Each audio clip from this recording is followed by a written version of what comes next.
And we're live with a couple of extra people to discuss this episode of Homicide Life on the Street called Full Court Press. We have Amber and we have Maria. So over to His Jeffness to take it away. And then I'll show some images. All right. Like Ben said, this is Homicide. This is Season 6, Episode 18, called Full Court Press, written by David Simon and Philip B. Epstein, and directed by Clark Johnson. Originally aired April 3rd, 1998 on NBC. And I'm going to see what David B226 Morris had to say about the episode. He wrote this back in 2006, and he's got some mistakes and some spoilers, so I'm going to do my best to read through this. And okay, so, well, at least this episode has a legitimate reason for Meldrick Lewis not being on the scene, as Clark Johnson gets his third credit for working behind the camera. Johnson has since left acting for directing. He also directed episodes of The West Wing, Law & Order SVU, and The Shield, among other things, and has since branched out into working in feature films such as SWAT. There is a certain irony in this, as for the first time this season we see that Meldrick has been doing some behind-the-scenes work of his own. But let's start at the beginning. The central case of the episode involves the shooting of a high school basketball star. Munch and Gardy are the lead investigators, and they start clashing almost immediately. Gardy has a certain hero worship for the player Maryland has classified Mr. Basketball. Munch, by contrast, develops a deep dislike for the kid the more he hears how everyone regards him as some kind of role model, and the more cynical he becomes. Turns out there is a lot to be cynical about the victim. He appears to be a solid B student, but his SAT scores are far below those that would get him into a college scholarship. It's obvious that the staff of the high school has been lying to make the victim appear more desirable to the outside. And while most of the student body thought he walked on water, it becomes clear that he was a bully and tormentor to several students. The one who suffered the most, David Tarnofsky, clearly hated this man. After one particularly awful incident, he got his father's gun, thinking more that he would take his own life. But when he saw him, he just went blank and killed him. Tarkovsky's lack of guilt is frightening, yet one feels more for the killer than his victim. Up until this point in the show, Munch and Gardy have gotten along all right. This case brings out the worst in them. After they arrest Tarnofsky, Munch admits he feels affinity for the kid because he saw it from both ends of the looking glass in high school. He was harassed by people, so he bullied people back. Gardy thinks this is crap, and half in jest tells Munch to take a swing at him. Munch almost clocks him with an ashtray. Gardy manages to cool him off, but there is a lot of hostility. Another man having a bad day is Kellerman, who now appears to be almost completely burned out. Called out to work with Ballard on a shooting, he no longer seems to give a damn about doing his job. When he finds out the victim was a drug dealer, he cares even less. And when Ballard tells him that his victim was a player in the Mahoney organization, he all but does a dance of joy.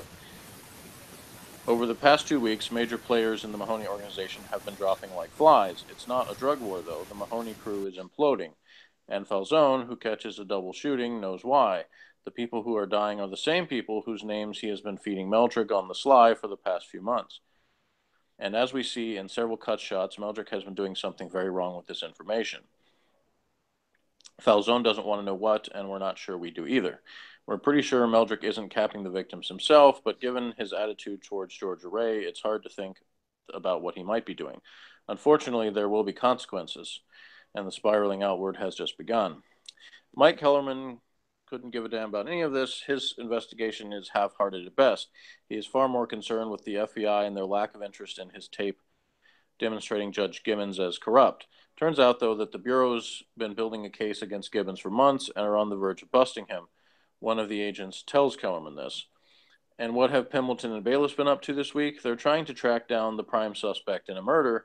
They have the suspect's description and a pager number, but have no idea where to find him. Bayless dials the pager number at a bar the suspect is known to frequent, and they close in on a suspect. Unfortunately, when they move in to arrest him, they find that they have, completely by accident, arrested a different man carrying enough cocaine for the largest drug bust in Baltimore history. The bosses play this up, and they get a commendation, but get no relief from G.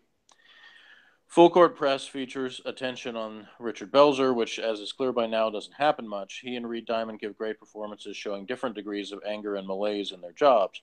Also memorable is Steve Burns, best known for his work on the children's show Blue's Clues, and who demonstrates here that he can hold the stage dramatically with anyone.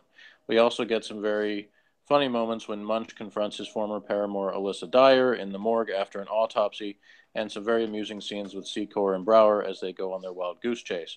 This isn't as good as Homicide can usually be, but as television goes, it's not bad. My score, 8.4. So that's what he says. Ben, how about you? Well, this is where I need to make notes. You know, I've been studying poetry and songwriting and stuff for the past few months. And just an example of a really good line from my point of view is what Frank says when he says the line "shut your lips, Superfly."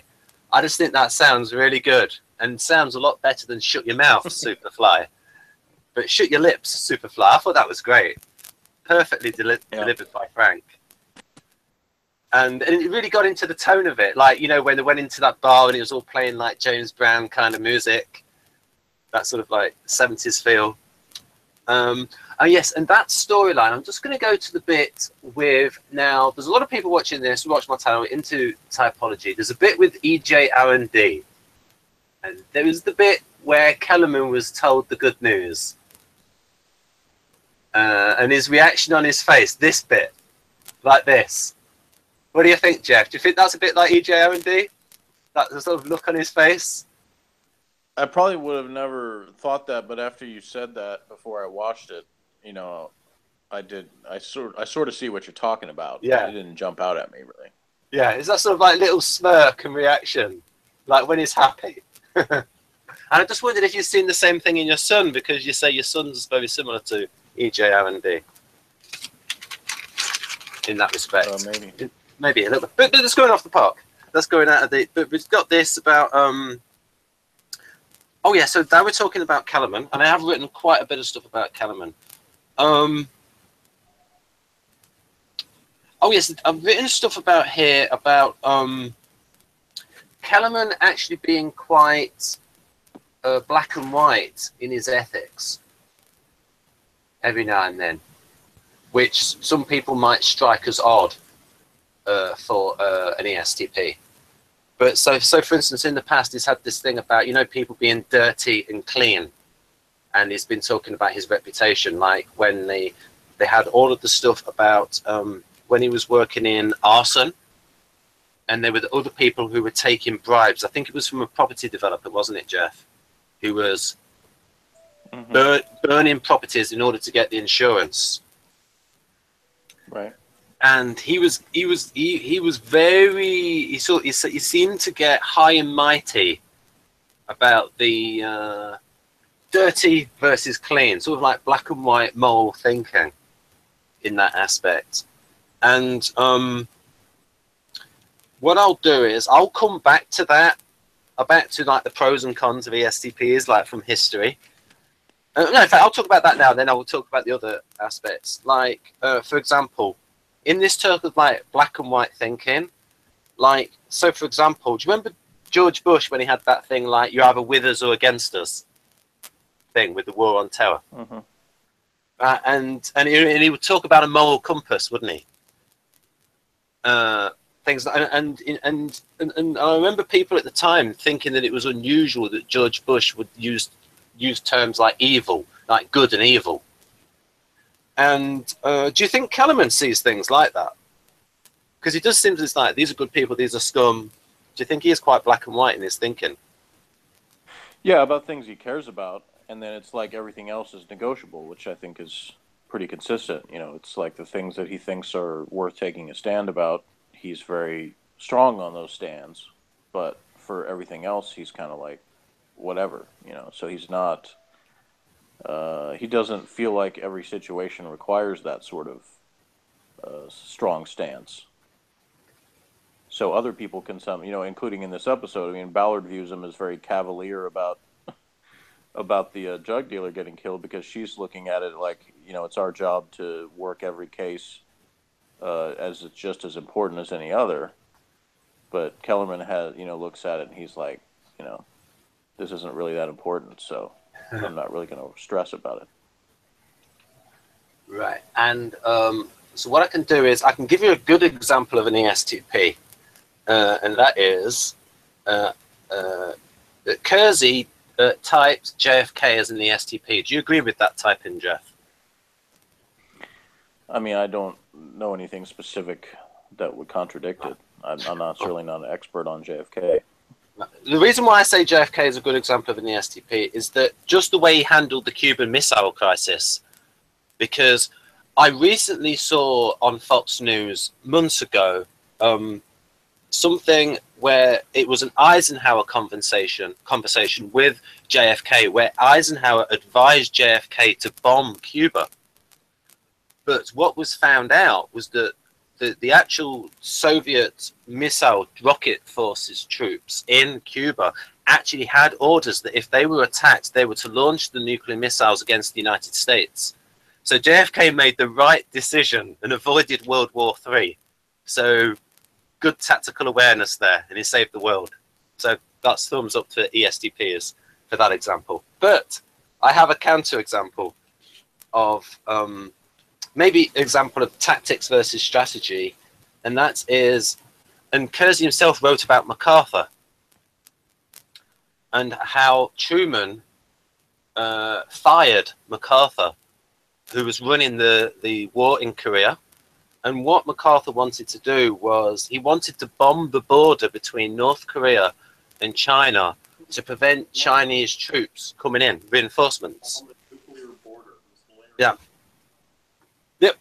And so Truman fired him. So it's like these are examples of like the tactical intellect and stuff. And then Churchill, he wanted to bomb Eastern Europe as well. So, and he called that Operation Unthinkable. Now I'll get back to other points of the review. Maybe talk a bit about typology later on. What did I thought? So Jeff, do you think? I did like, as you know, I'm a fan of the storyline with Kellerman and Georgia Ray. I like that continuing storyline. Did you think that it was better? Yeah, I like it better when Georgia Ray herself isn't actually in it, when it's just the effects of her. right. Do you think this was the storyline with Lewis that really convinced me that he's an ISFP, because he sort of takes on this personal crusade to take down the Mahoney thing, but he does it his way. You know, he's not like going in there and shooting a bunch of people himself. He's setting them up for failure. So that goes back to your thing about tactics. Yeah. Do you want to say a bit more about that, Jeff? I mean, like why you think this is an example of how he's different, how ISFP is different from ESFP? Well, different than ESFP? I mean, I guess just in the sense that he is not calling attention to himself, although, you know, Morgan and I sort of joke that they are in the show because they're showing him like sitting in the car like a block away from Yes. So that Obvious. was a little bit that maybe contradicts that slightly, but in general he's not, he's like Mr. Morris said, he's doing things behind the scenes. So he's not making a big show, other than the time that he went and, you know, the time he actually hit Georgia Ray, you know, had that confrontation with her that got him suspended. You know, since then he's been operating where he's kind of in the shadows and doing his thing, as opposed to it being a performance for anybody. He's doing the maneuvering behind the scenes. I'll remind the audience that he was hit first, folks, but it was a little bit dodgy, the fact that he hit a woman, but he was hit in the groin first by Georgia Ray. Yeah, totally irrelevant to this, obviously, but because you asked me a while back, and I've since seen another example, you asked me about like good guys hitting women in television. In 1988, on One Life to Live, Bo Buchanan hit a woman when he was trying to escape from her father had been keeping them hostage, and she let him out, but he had to anyway, it's a long story, but he ended up hitting her to knock her out to get away from them. So there's another example. Yeah, it's still a risk. It's still a iffy thing to do in a show, as in reality. Yeah, you're going to say something? Well, I was going to say one thing that we've talked about before, but pretty consistent on Homicide has been good casting, and the fact that they have realistic kids on the show that are not like, a lot of times with shows you have like kids that are one of the other in terms of extremes. Either they're sort of like stock character stereotypes of certain things, or they're like one-liner machines or stuff like that. Whereas you have Homicide showing teenagers as being fairly typical in that they don't all agree with each other about their opinions of things. They frequently show that where they'll sometimes cut between people saying about the same person completely opposite opinions. Yeah. Because it's true. I mean, if you went to a random school and there was somebody who was like the popular kid on the basketball team, and you asked everybody in the school what do they think of them, you're going to get a bunch of different answers, and some of them are going to not necessarily be honest answers because they're kind of answering the way they think somebody wants them to, or they don't want some kind of ramifications to happen because of it. Stuff. There's all those things that go into it, which I've talked about before as one of the things I like. Is showing the different perspectives that are realistic. And of course, this scene that you're showing now, I just turned and said politicians, because you have Barnfather sees this wonderful opportunity to portray this as being a fantastically successful operation by the police department, even though it was a complete accident. Yeah. I thought Steve Burns was good as the bullied teenager. I think you said to me that was the thing that you noticed at the time when you first watched it. Yeah, I remember that. That and I know it was what I've said before is a lot of times you have actors that are known for kids shows. They kind of want to do something really different, and at the time he obviously playing a killer is very different than being a kids show host. So he wanted to show he had some range, and I think he did. Now the bit with the ashtray. I thinking that maybe was a little bit much. Maybe they could have debated using a different object that wouldn't have caused, because that could have killed him. That could have killed Gertie, because that's a big glass object. So, and it also could be Munch that wasn't actually planning to go through with it. That he would stop himself if Gertie hadn't stopped him. Yeah, well, I would, as a director, I would have thought quite a bit about how to play this, because this is pretty important. Because that can be played and directed a number. Would you have directed it any differently, Jeff? I mean, there's nothing that comes to mind. But what I can say is, from a personal point of view, that like what the kid talks about, where he talks there about being bullied. And that is like, and where it's like, you can see like his reaction to him where he kills him. And it's like he's cracked under the pressure of it. That is what it can be like for like INFPs and INTPs. Like when we feel the pressure, we can like overreact to things. And although Munch is like pretty consistent with the ENTP type, and so ENTPs are better at handling pressure than INTPs, but they still don't like it though. And that's why I think, like I said, there's a chance that in that confrontation with Munch and Gertie, that he wouldn't have actually, like, he was more in control than he appeared to be, in terms of it may have been sort of in not necessarily planned, but that in the moment he decided this is a good way to kind of put the fear into Gertie, spontaneously he thinks of doing that as opposed to really trying to hurt him. And here we've got Kellerman showing his artisan tendencies of like He's not doing normal procedure. He's like the audacity of just like going in there, calling them dense, all these kind of things. And I thought, and he almost wrote, and he almost thought up to that point. You know, I talked before where sometimes I've commented that they've written almost Kellerman as too ESTP, like it's like a spoof of an ESTP. And then other times where I've written, oh, I think they got him about right in this one. Where have they gone a little bit too far? Made him too aggressive, or something? What do you think about that? I disagree with you. I don't think he's ever been spoof level. And in fact, not super spoof because he's a good actor. In fact, in some cases, they've kind of gone to the opposite extreme to show, like when his brothers showed up, he was portrayed as being the stable one. Yes. Okay. Yes, they were sort of more spoofy. Yeah. So, yeah, that would be more of an example, but that's why, you know, as one-off characters in that episode, it works. If they had become regular characters, that probably would have gotten silly, but they kind of were there to show, because there might have been some people who were thinking, like you said, that looked at Kellerman and thought, well, you know, would this guy have gotten to this point, you know, in the top police unit? And they kind of demonstrated where that came from in terms of he's got a side where he actually can take care of people and kind of be more of the authority figure than, you know, being the goof off type guy.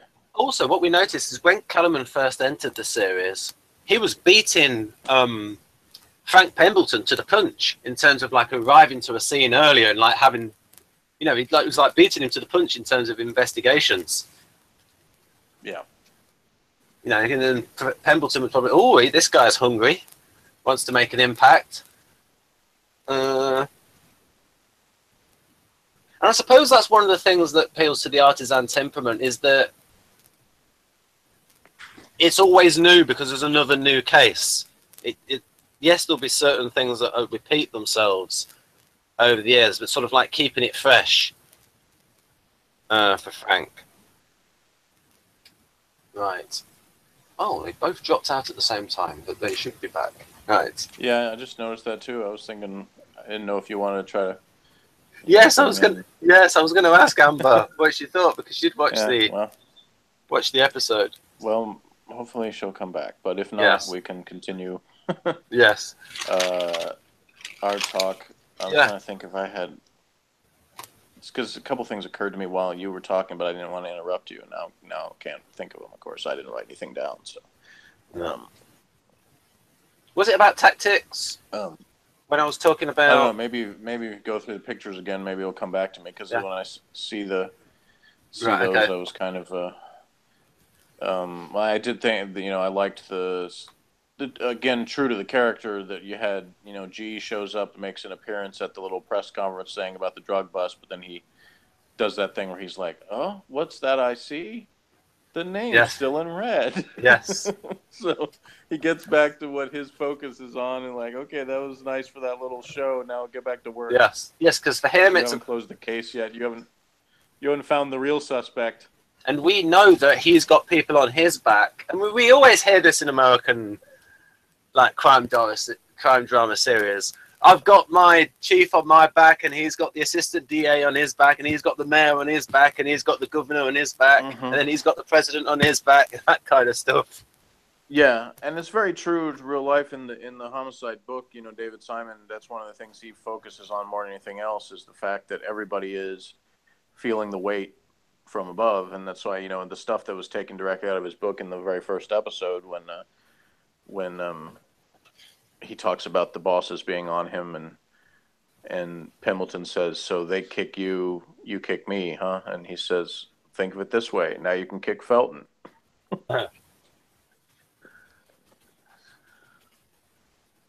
So yeah, there's a lot of that in the true story, where they're talking about that everything is trying to keep the boss happy for each person. Yeah. And then there's even another layer in the actual, thing, because the sergeants, there was more sergeants, and they were actually the ones that were the ones writing the detectives rather than the lieutenant, and then it was the lieutenant that was on the sergeant. Yeah. I mean, that thing about MacArthur is actually timely, because some people of the SP temperament might say, I mean, might say, well, if you'd have done what MacArthur had suggested, we wouldn't have this situation in North Korea now. And then other people might say, well, it's a little bit dodgy using nuclear weapons, sort of like, you know, a little bit lowered the threshold when to use them. There's always stuff like that. Like in my lifetime, the people that said that George Bush Sr. should have taken out Saddam Hussein back in '91. You know, I actually that would have changed several things, both politically and militarily. That including that some people who said he would have gotten reelected. So, but there's no way to know because I mean, as it turned, even the way that went. Yeah. I mean, his popularity was extremely high after that. Yes. Yeah. So his downfall was not, I don't think, was not taking out Saddam Hussein. That was just something later on people said. So yeah, what it was discussed. What it was, and Jeff knows about American politics in that era in quite a lot of depth because he lived through it and he's revisited it, and that there was a lot of effect of the Ross Perot factor in that, and Bill Clinton being charismatic. You know, he's right. I mean, obviously, a lot of stuff more than just what actions George Bush took. Yeah. But when you have an incumbent, a lot of analysts are always going to look at it as ultimately what they do is still going to determine whether they get reelected, regardless of who the opponent is. Yeah. Because people have to be willing to kick the incumbent out. Yeah. And usually they won't unless the economy is bad. Yeah. That's the major factor that leads to incumbents losing. And also, I think that the fact that Bill Clinton was a Southern Democrat helped the people in the South that usually vote Republican. Oh yeah, oh yeah. Yeah, because they get that connection. There had been 3 straight elections where the Republicans had just swept the whole South. And, of course, the first of those was against a Southern guy, with Jimmy Carter, but he had the record as president. Yeah. That he was very unpopular at the time, and so it was. And it was unlucky. To it. How about just so what folks might not know is there was a rescue operation to rescue the American hostages, but the helicopter crashed in the desert. Now, these days, it'd send 2 helicopters in case one crashed. And I think one crashed in the Osama bin Laden raid, but they sent 2. And so they went back on the other one. Yeah, this episode, the janitor guy looks familiar. I think I might have seen him, that actor, in something else. But I know that we had 2 different people that were known for children's shows, because we already talked about Steve Burns, and then Reggie Cathy, the guy who played the drug dealer, was one of the main stars of Square One Television, the PBS kids show about math. So we had, this was not a show for the kids to have, not have their childhood ruined. If they turned it on, they're like, Steve is killing people, and Reggie from Square One became a drug dealer. Right.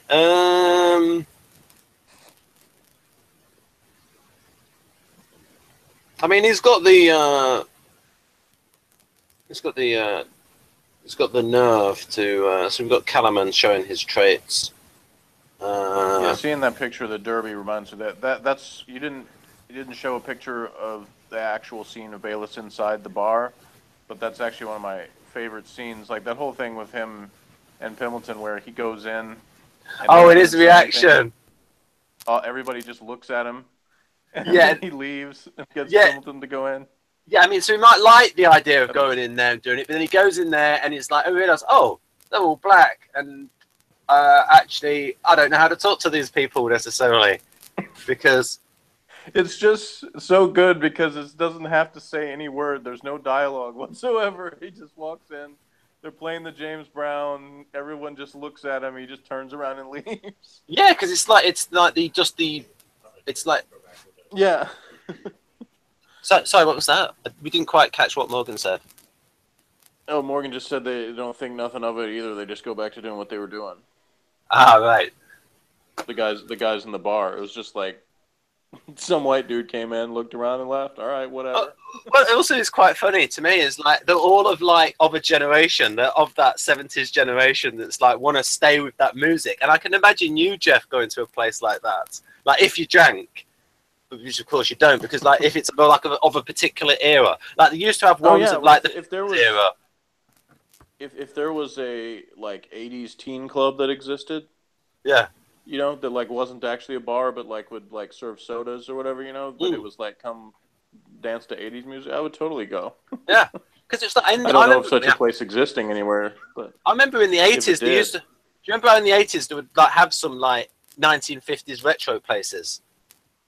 Oh yeah, I mean, I'm watching the General Hospital episodes from '88, and they had this place that they were going to that was playing like 50s and 60s stuff.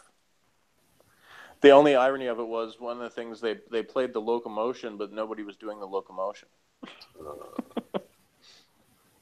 A bunch of people dancing to the locomotion, but no one's actually doing the dance. But anyway,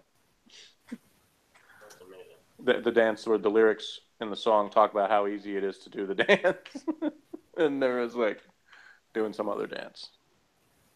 Anyway, Even intuitives. Yeah.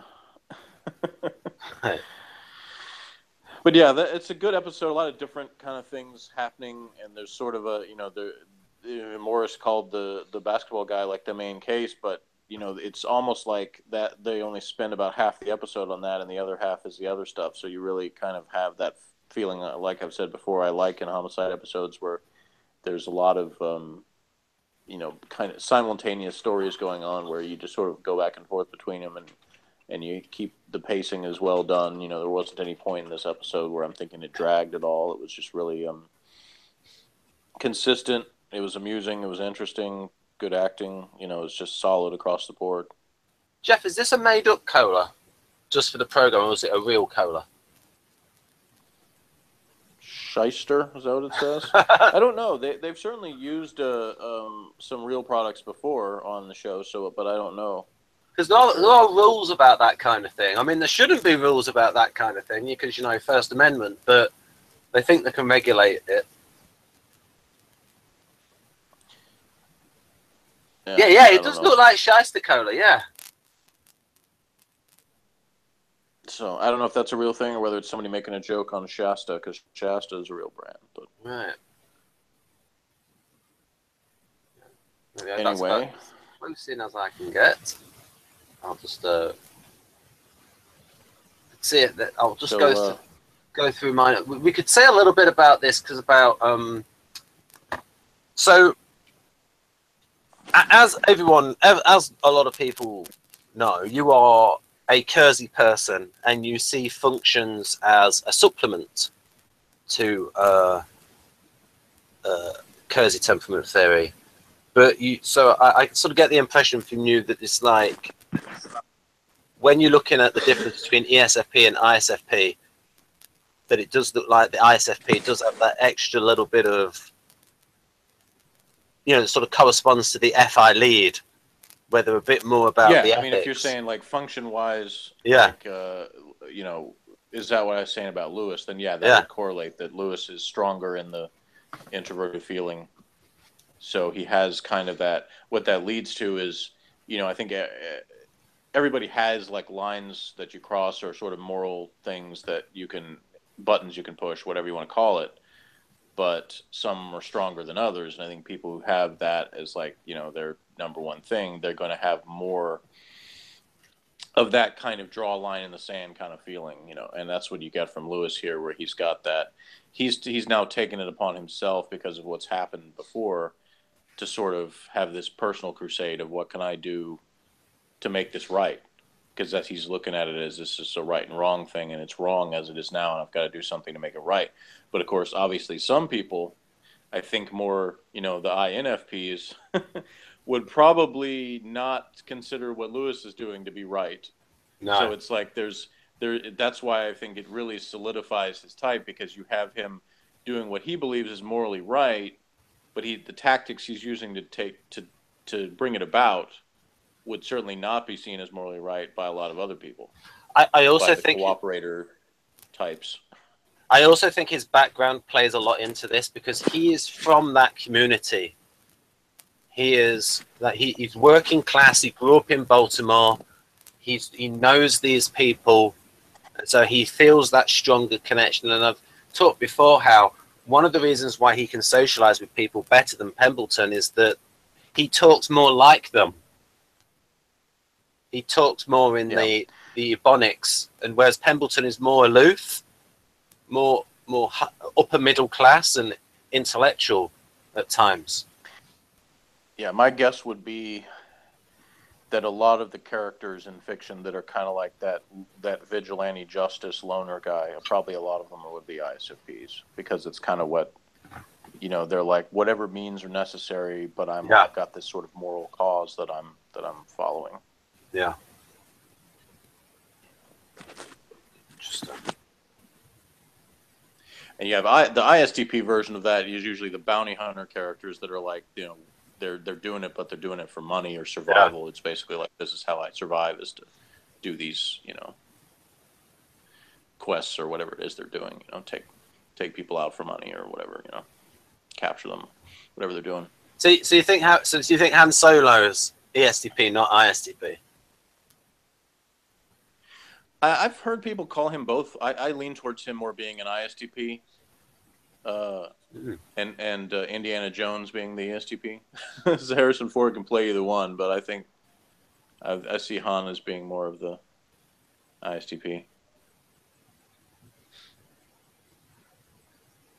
Yeah, it's always difficult when you're typing fictional characters. I think it's easier to type like fictional characters on TV because there's more screen time, more of a focus on characters. You see more of them. And, more episodes, more examples. And if the writing is consistent enough, that they really, you see the actual that. And again, that's why I started watching the show again in the first place. Before I was watching it with you, when I showed it to Morgan, because he said one of the things that he looked for in shows or drama shows, and it was character development. I said, that's one of the best things about Homicide is the characterization is so good. Right. What else is there to? Let me just. Because I've made my note. Because it was stuff about ESTPs, and I talked about MacArthur. Churchill's been typed as ESTP as well. So it's just that tactics versus strategy thing, where and you don't really know. It's like trying to get the short-term goal, worry about the consequences later. You have to win the moment, seize the day.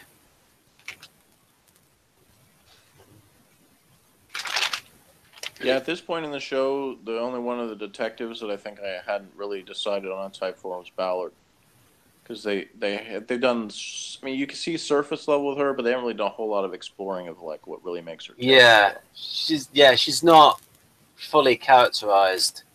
She's at this point sort of just been characterized as the one that sort of plays off the other person. In other words, whoever she's interacting with, it's more about developing their character than hers.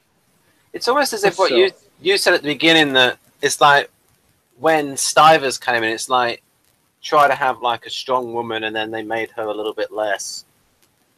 Yeah. And then with her, I think you said they wanted her to be like a female Frank.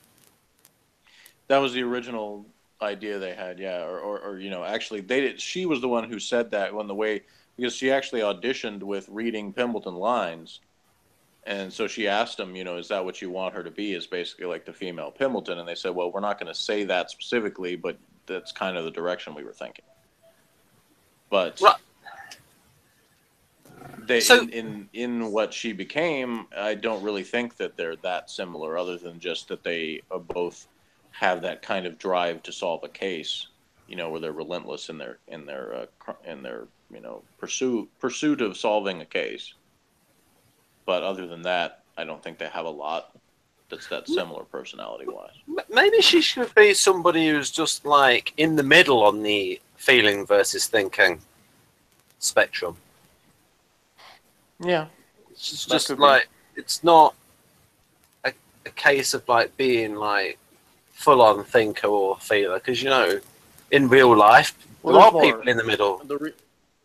The reason I said up to this point is that there are episodes after this that do show a little bit more insight into her, but up to this point, I hadn't really come to any conclusions, and pretty much had for most of the rest.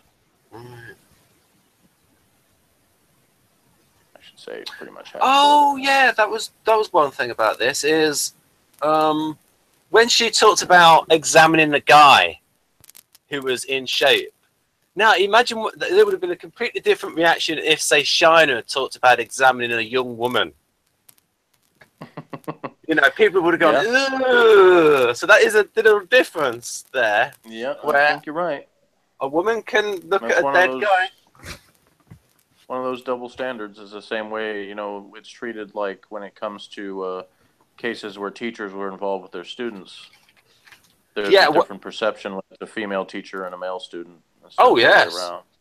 Oh, yes. And you tend to think with the male students, good on you.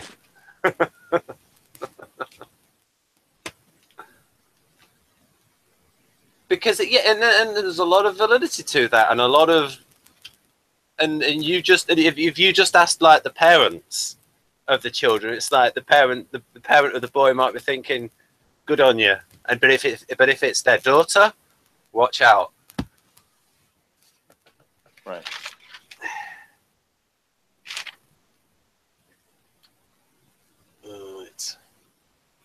Right. I think we've gone through all of the aspects, and yes, I love the line from Frank. Shut your lips, Superfly. Oh yeah, and the line I mentioned yesterday when he says, "I admit it, I don't have a plan." Yes, sort of like the JP thing. Yeah. Just in. But Bayless demonstrates he can change his plan slightly. Slightly. Yeah. He is slightly playing. I mean, I think my impression of Kyle Seacoy is he does try to play every now and then his character for comedy. Yeah, there's elements of that, sure. Every now and then.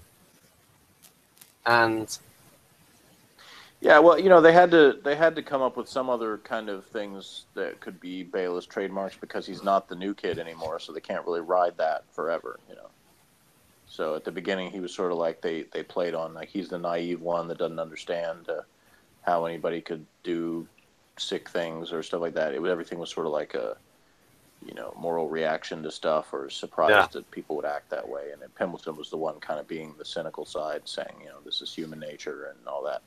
And after a while, you've done that to death kind of thing, and you have to come up with something else for Bayless to sort of. Is Bayless still looking after his uncle, or have they forgotten about that? Well, we haven't seen anything about that in a while now, so right. Your guess is as good as mine at this point. I don't. So I give it a 9. How about you?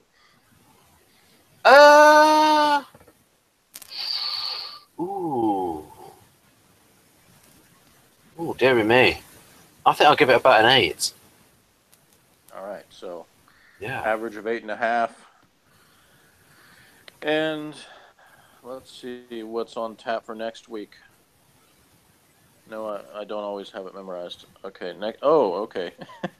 Next week is definitely another one for the kids.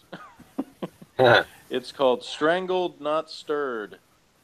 Oh, that's actually a good title. It's definitely a fairly disturbing one, so we'll look forward to that. Well, hopefully it lives up to the title. Yeah. Right, and so see you next time. So bye-bye, folks. Bye.